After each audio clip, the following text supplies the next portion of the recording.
Hi, this is Alia with Dance with Alia, and we're here at Cairo Shimmy Quake, which is a belly dance festival. And I'm here with Brandie and Ivorie of Diva Dreads, who create beautiful pieces that for their hair. And how did you guys get involved in this business? Well, we had a really good time belly dancing, and when we found ourselves at shows, oftentimes, doing our own hair and people seeing our hair and thinking, oh, maybe you could help me with my hair. And so we started making these extensions that were easy to go in the hair, because previously there were always falls that were really hard to put in, and they had to be tied in, and they were logistically hard to put in. So we kind of created these falls based on our braiding experiences over the years and some dreading techniques that we had learned from our dance teacher at the time, and we just kind of went wild with it.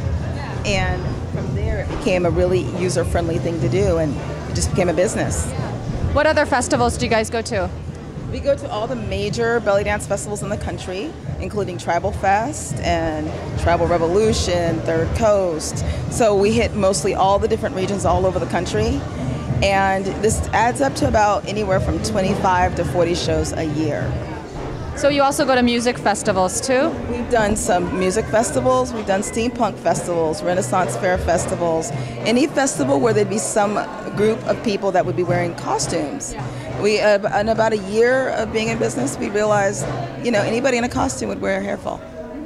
And normal people, anybody, everyday people would be wearing them. So this includes a lot of people, so the tent's getting bigger and bigger. Now, we were talking yesterday about that this is a family business. It's something that you guys just did growing up. You just thought, this is what people do. They do their hair, and everybody should know how to do it. And you realized in college that actually people don't know how to braid. Absolutely. I started braiding hair when I was really, really little because I could and I really liked it. But my family, our family has been in the hair business for collectively 90 plus years. And actually my uncle, who is 86, still has a barber shop in Alabama right now and won't retire. So we picked up on that hair thing and we started doing our own hair because we had to. When we moved from the South, there wasn't a lot of people doing a lot of ethnic hair. We were kind of the only ones locally to us. So we had to learn how to do our own hair. And braiding, just because over time, the fibers changed and we were able to do different things with the different fibers and braiding. And by the time I got to college and my sister got to high school, there were people who didn't really know how to do braiding, but we had just been doing it in our home. And so when we learned how to do the dreading process, it was just an extension of work we already knew how to do. And were you involved from the inception, or was Brandie the leader? We were all involved. It was more collectively. For me, I have a music background. So going to Renaissance Fair, I was always drawn to the Arabic drumming, percussion drumming, and from there I learned more about belly dance, so I was involved as well.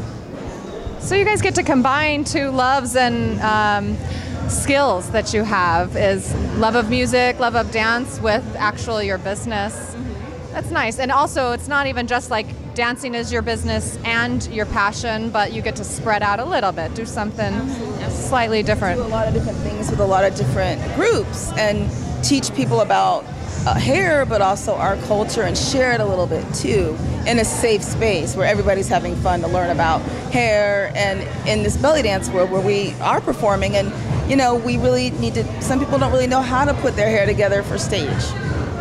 So that's the void we fill. You talked about culture, or you mentioned the word culture, which is a flag for me.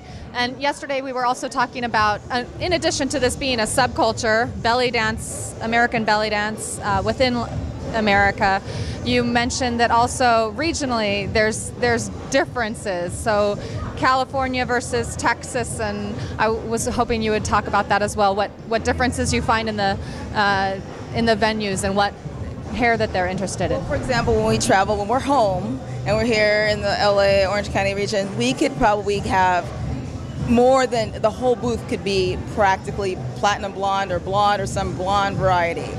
When we go up to the Pacific Northwest, there's a lot of people that are really natural, they're not dyed. So you get a lot of mixed grays and a lot of mixed natural hair colors that you don't really see down south. When we get down to the southern states, Texas, Georgia, you get a lot of redheads. I'm not sure why, but we just do. You see blondes and other kinds of things too, but redheads. Up in the Pacific, up in the Northeast, you see a lot of blacks and dark burgundies mixed with blacks. And then we do a lot of hair, obviously a lot of hair in the Gothic community and a few other communities that are specific to dark hair and dark, bright, funky colors and stuff like that. Have you noticed any regional differences with music and dance too? Or with costumes? It just depends on the kind of event. If it's a steampunk event, you know, the different styles of hair change up. So you got a lot of the curly Victorian stuff, less of the braids or less of the dreads. With belly dance, you know, if we go to a more traditional cabaret festival, you have a lot of folkloric dance, so a lot of braids sell. It just depends on what the festival is and who it's catering to. Well, we're very glad that you're here and you've been able to, actually at the booths, they will give you instruction on how to put the hair in. And you guys do quality products, so I see your work around and it's kind of fun. And it's lovely to see you at the festivals as well. So thank you so much for this gift that you bring and what you offer to our community of belly dancers in America and the world.